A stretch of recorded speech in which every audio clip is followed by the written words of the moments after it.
Good morning. You're live. You're on the air. Everybody, good morning. It is Coffee Talk with ADIKA Live. And I want to thank you for being in the chat. So please, down below, do me a favor. You see right over here that's going to pop right there? Subscribe and hit that bell to be notified when we come on and all that good stuff. And also, in the live chat, please, put your comments in there. I'm in the chat writing back to you, and I like to hear what you're writing back to me, and let's talk among each other. Today, we're going to go back, rewind a little bit. I'm going to take you back a little to my buddy Dice Clay. This is a conversation I had around New Year's with him, and it was a long show. So I'm going to put a piece of it together. And for the ones who have not seen it, enjoy it. And for the ones that did see it, enjoy it again. Let's talk in the chat. And that's all happening right now. Bam! It's Coffee Talk with the Tika. Nothing rhymes with that but chicken tikka. We name drop here with Stefan and all his friends.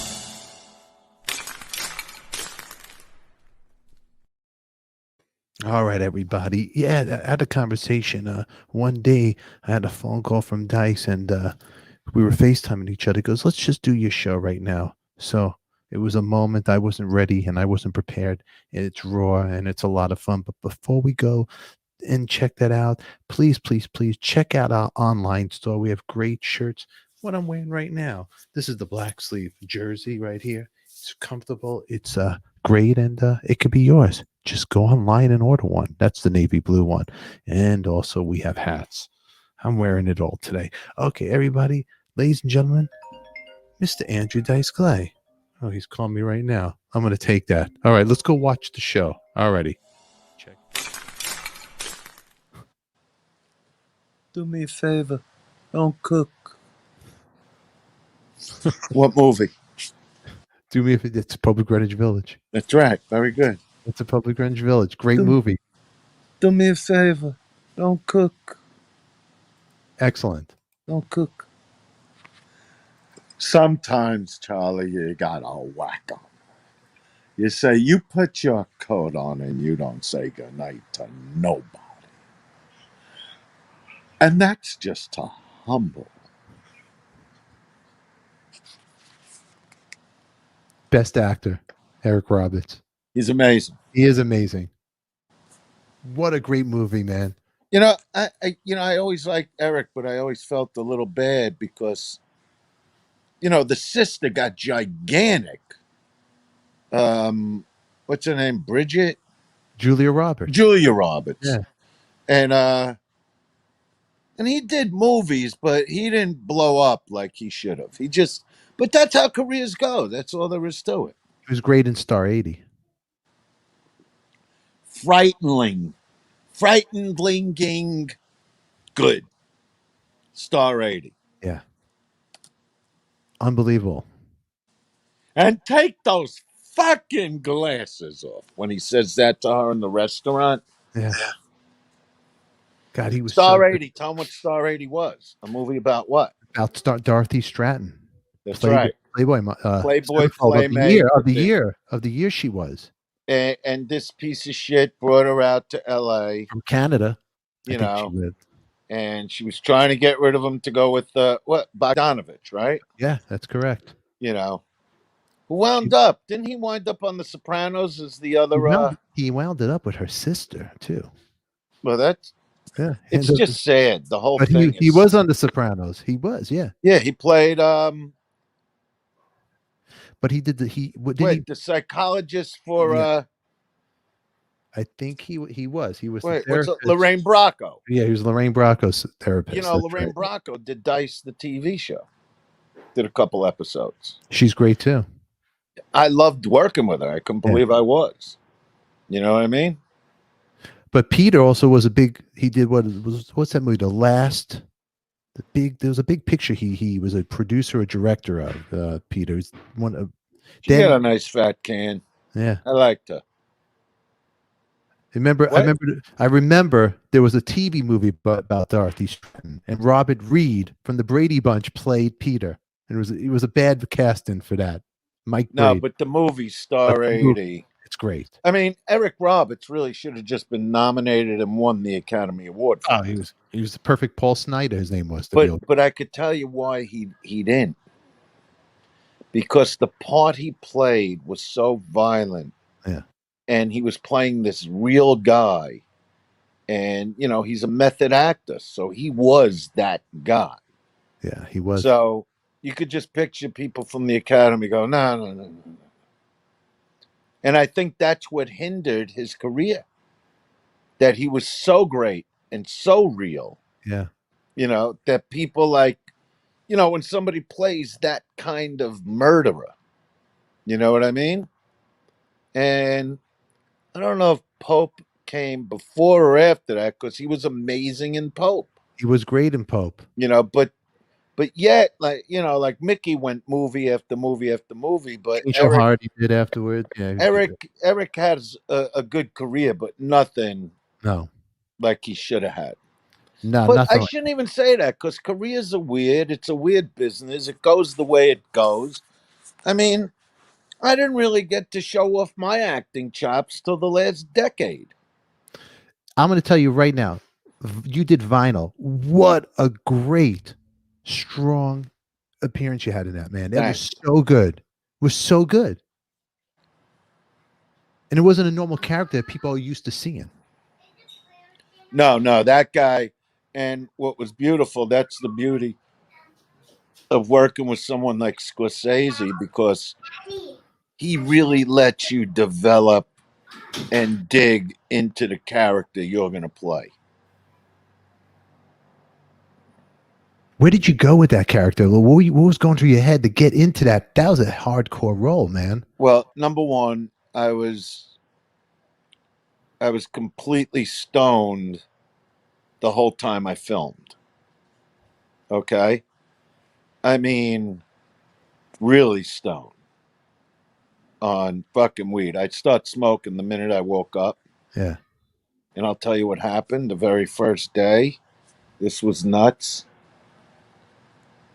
So I get up, I take a couple hits just to get me going because it's early call time.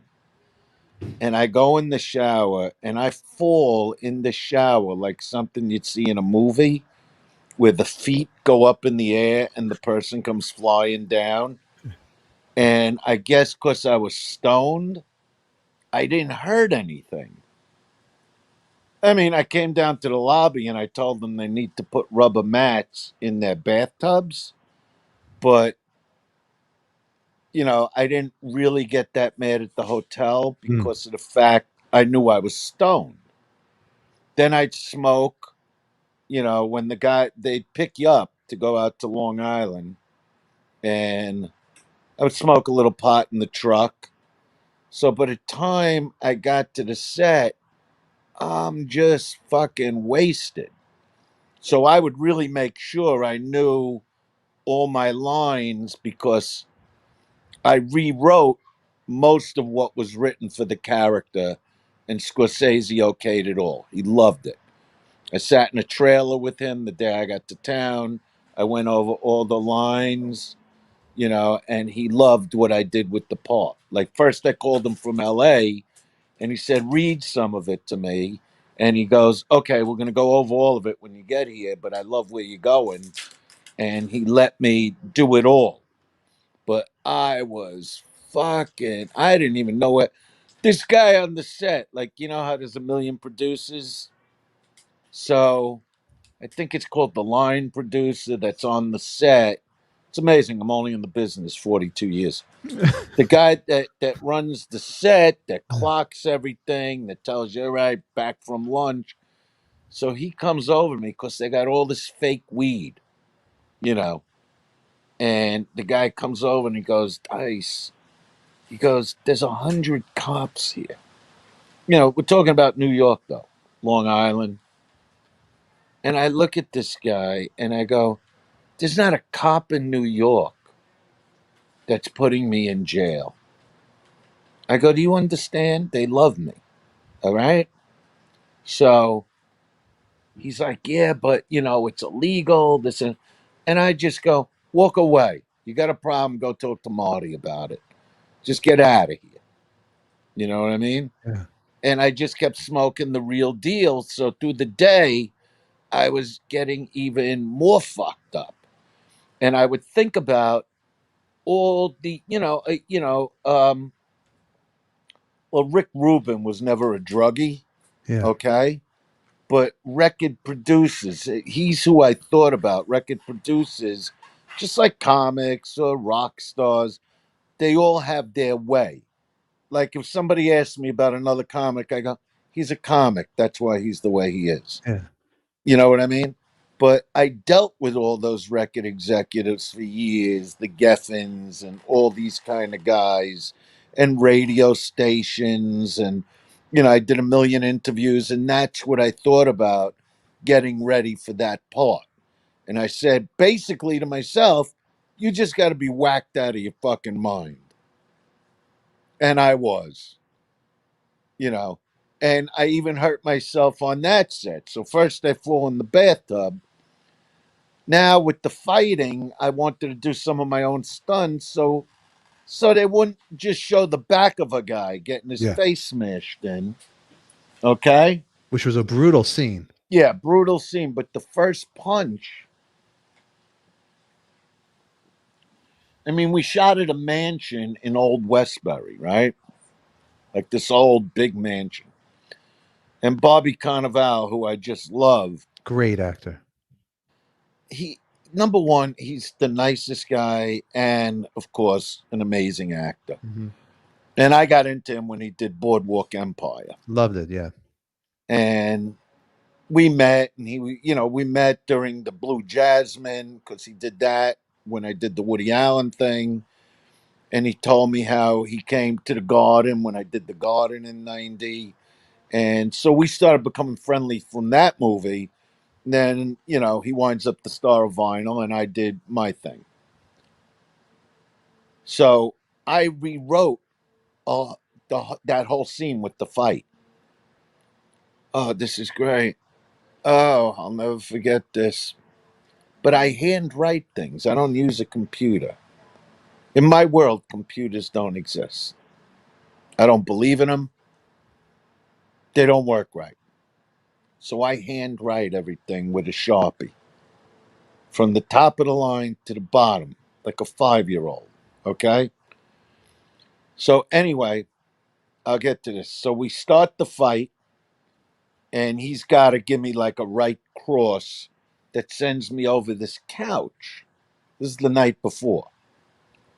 And I go over hard. And what I mean hard is it was marble floors in the house. So I bash my left arm on the floor.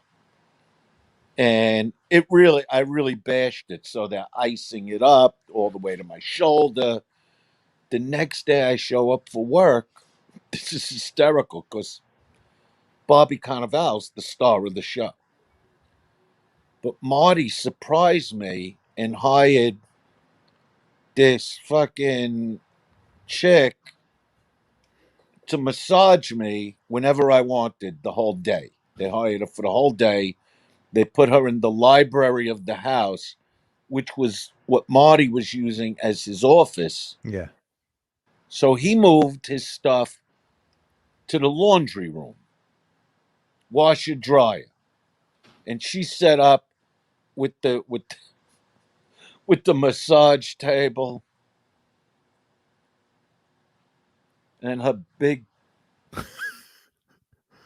fluffy cow tits in my face all day. Okay. Italian chick from Long Island, whatever. So I would even say to Bobby, I go, listen, do you want to go in there and get massaged? And he'd go, why is she here? He goes, were you and Marty like really good friends before this? Yeah. He goes, he didn't get me a masseuse. I go, it doesn't matter. Go use her. What do you care? Yeah. And I'm like, no, we weren't. Where are you going? Oh, okay. She doesn't want to be seen right now, my beauty. Why? Let her. Should be. She doesn't want to. All right, Leave her don't not. alone. All right, only one for Protect me. what's mine. All right, sure. I'm not touching. She tells me she don't want to be on. She's not on. I'm a married guy. I'm not The looking. love of my life over All there, right. right? Leave me alone. All right. I do Amber. what she says. Listen to me. All right. So anyway, Bobby's like baffled by how Scorsese's treating me. Yeah. Okay. But this is the punchline. So right before what they call lunch, which lunch could be at 6:00 at night, and then the nighttime stuff, Yeah. Bobby is summoned to the laundry room. Yeah. Yeah, Summoned. He's summoned. summoned.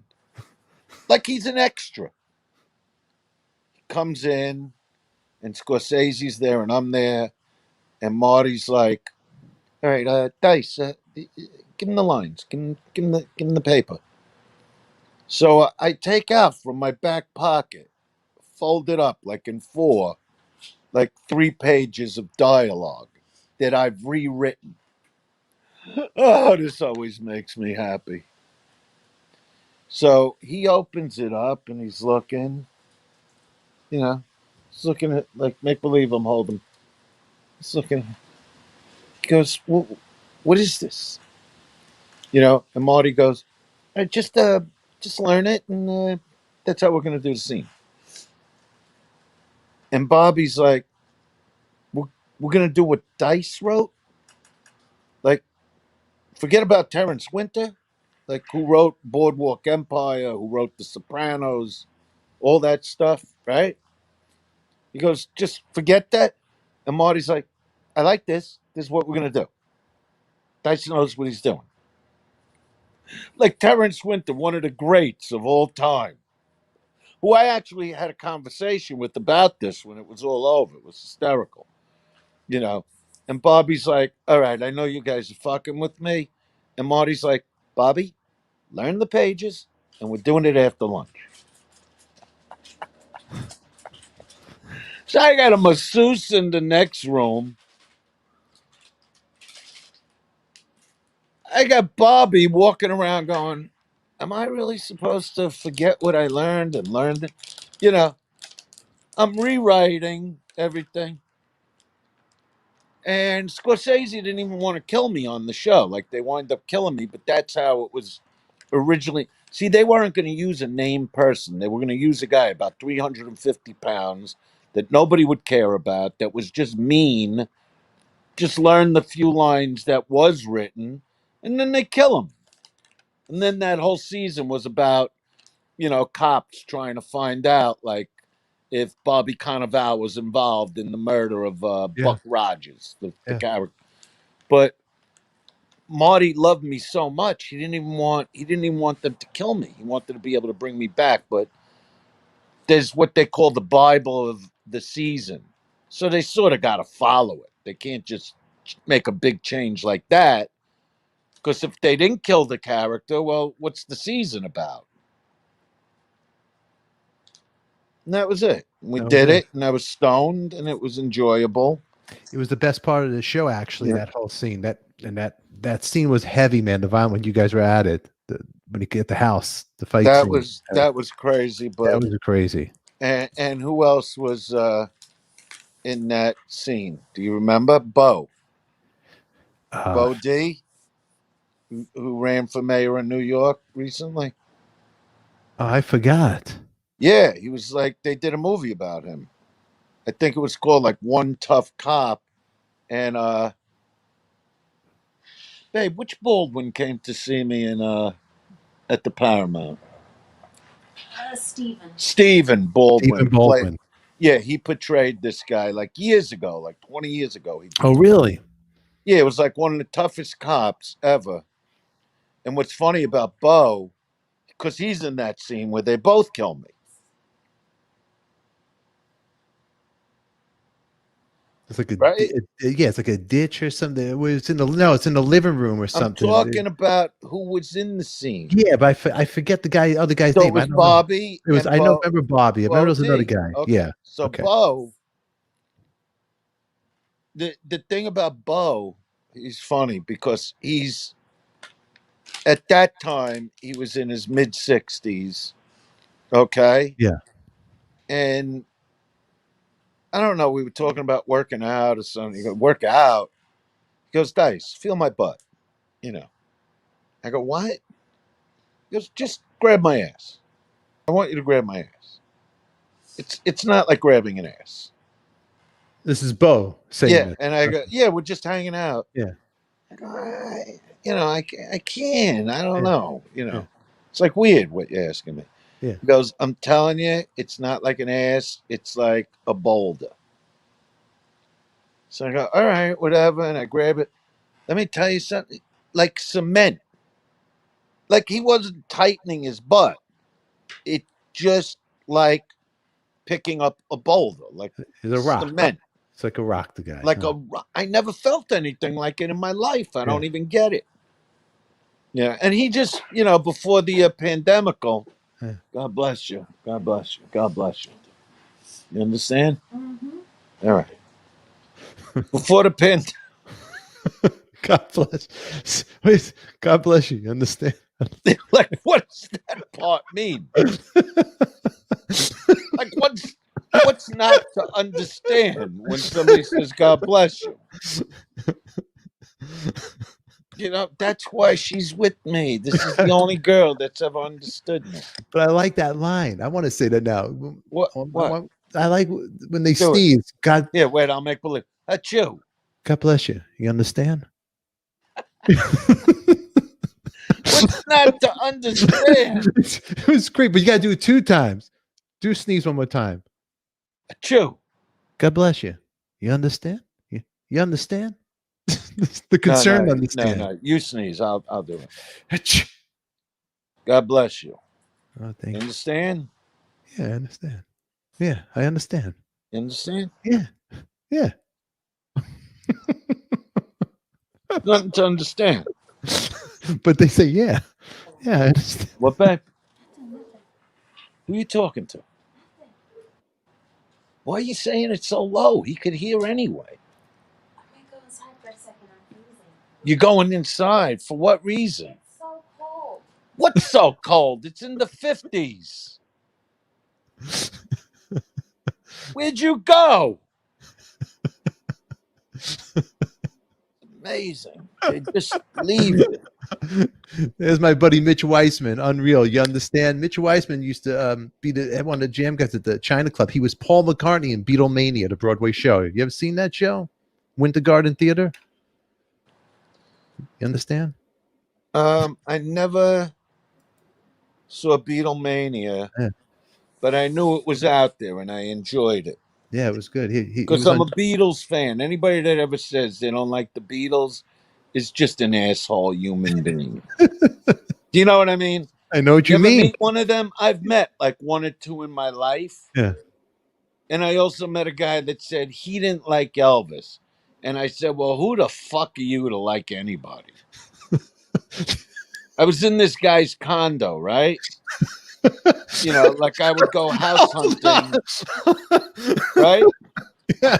I would go house hunting with like Eleanor when I was with her like 20 years ago. Yeah.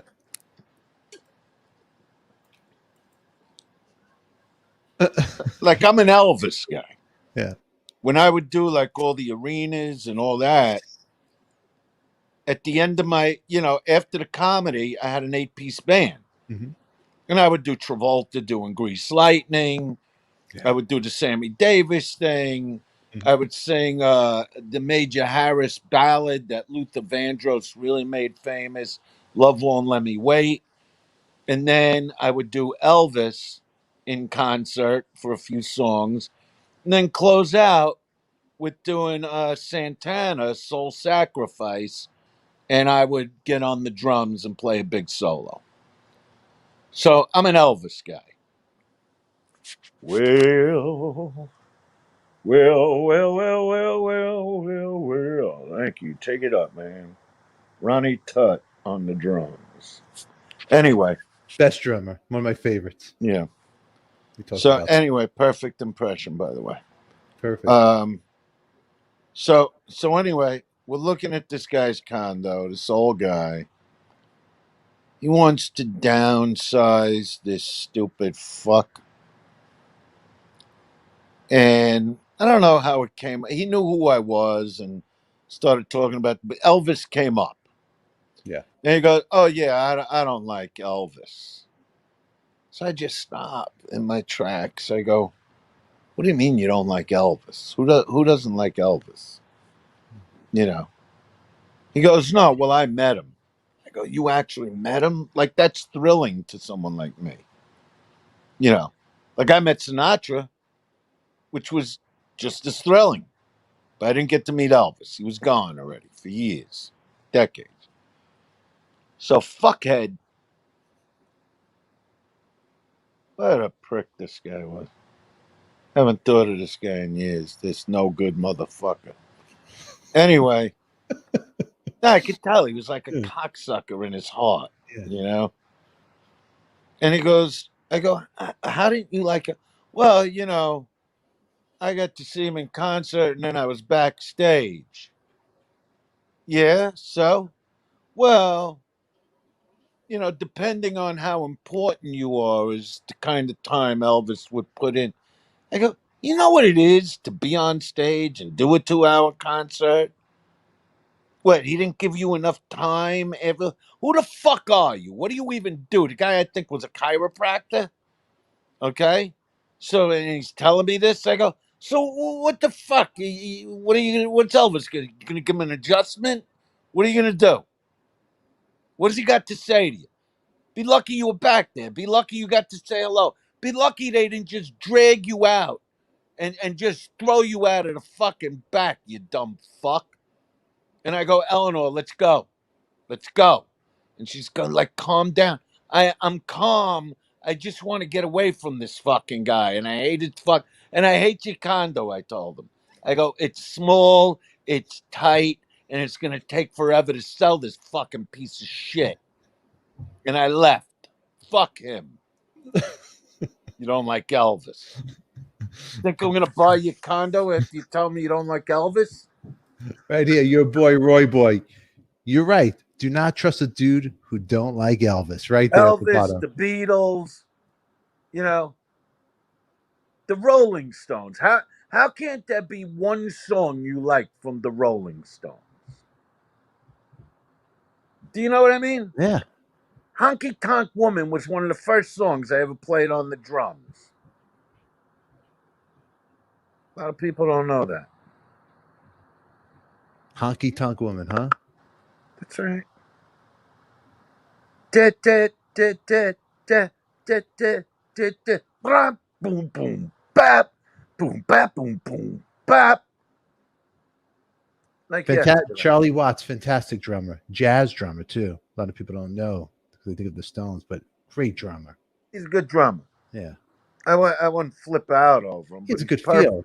Good feel for Yeah. the Stones. He's the only drummer for the Perfect Stones. feel for the Stones. You know what I mean? Yeah. He's the just like I like when people go, "Oh, Ringo Starr, he's not." "Oh, really? Really? You want to try playing the arrangements he did?" Guy did arrangements for the Beatles. Think of the drum beat of Ticket to Ride, and he's a lefty. And when he's hitting, because he's going reverse. Yeah. Great. See, I never knew he was a lefty. He's a lefty, Ringo. Yeah. Minchia, caratteristica personale. Huh. Personality, minchia, caratteristica personale. Personality, minchia, caratteristica personale. Who knew he was a lefty? Lefty. I never knew that. He Yeah. played a righty set.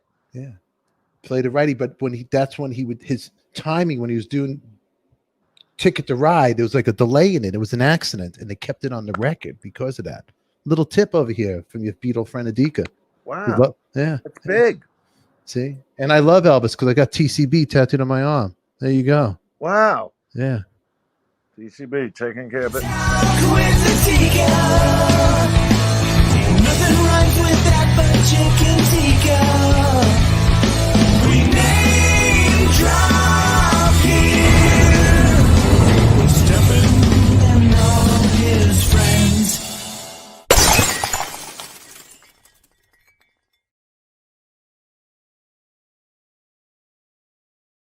You guys got me right there. I'm just reading my friend's. Oh, Susan, you're here too. I'm just happen to be reading your book. I want to show everybody out there in the world. Please, everybody, please check it out. I will put all the good descriptions right there. But that's our friend Susan. And before we go, thank you guys. But click up there, click over here, up there, there, and remember. Subscribe, share, love one another, and always be steepling. Right, Dr. G? Always steeple, huh, Dr. G? That's right. Mwah. Bye, everybody. Bye.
You know how to hang up, but you don't. I'm trying to. Why are you yelling at me? I'm looking for the X. It's not... Because what am I gonna do? Let me. I'm done talking to you. Let me get the X. I'm not talking to you either. All right, That's the phone. you fucking stop. You're making me nervous. Like, every time I go to the X, it slides down. Hold on. All right. Happy New Year. I love you. We'll speak later. Bye.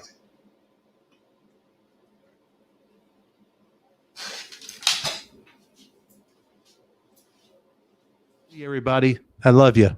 Be good to each other. All righty. Hey, hit that like button, subscribe, and let everybody know you know ADIKA.